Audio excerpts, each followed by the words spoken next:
үшін ең маңызды және жүрекке өте пайдалы витамин қандай витамин білесіз бе? Ол әрине Е витамині. Жалпы Е витамині ең мықты антиоксидант болып табылады. Оның басты қызметіне келетін болсақ, ол организмде қышқылдану процесін, тотығу процесін тежейді, төмендетеді. Мысалы, оның қызметтеріне келетін болсақ, жалпы қалыпты жағдай гемоглобиннің әсіресе гемоглобиннің қалыпты нормада болуына әсер етеді. Сонымен қатар қан қысымының қалыпты нормада болуына әсер етеді, оның артып кетпеуіне біріншіден.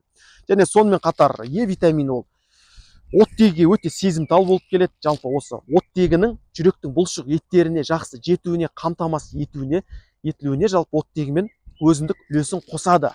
Е витамині жетіспеген кезде қандай проблемалар туындайды? Әрине ол жүректің жалпы стенокардия секілді ауруларға алып келуіне басты себебі болып табылады. Және сонымен қатар ол организмде жалпы коронарлы артерияларда бірінші Е витамин жетіспесе қышқылдану процесі болады. Қышқылдану процесі ары қарай қабыну процесін алып келеді. Қабыну процесі нәтижесінде ол жерге холестериндер жиналады, бірте-бірте бляшкалар пайда болады, және соның нәтижесінде тромбтар пайда болып, инфаркт жүректе жалпы. Және тамырдың басқа ауруларына келетін болсақ, инсульт секілді миқан тамырлар ауруларына өршуіне пайда болуына алып келеді. Бұл жерде достар айтылатын нәрсе, онда инфаркт мысалы, тікелей осының жетіспеуімен байланысты ма деген сұрақ туындайды. Адам мысалы майлы тағамдар шамадан тыс қабылдайды, мысалы, қимыл қозғалыс аз, соның нәтижесінде Е витаминдер, антиоксиданттар азайып отыр, антиоксиданттар жоқ, нәтижесінде қышқылданып осындай патологиялық ауруларға алып келіп отырады.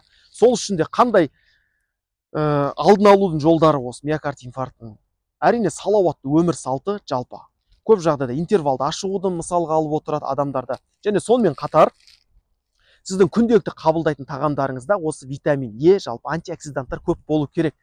Жалпы бұл табиғи өнімдердің ішінде арпа, бидайдың құрамында көптеп кездеседі. Видео ұнаған болса лайк басып, өздеріңіздің жақындарыңызға міндетті түрде жіберіңіздер.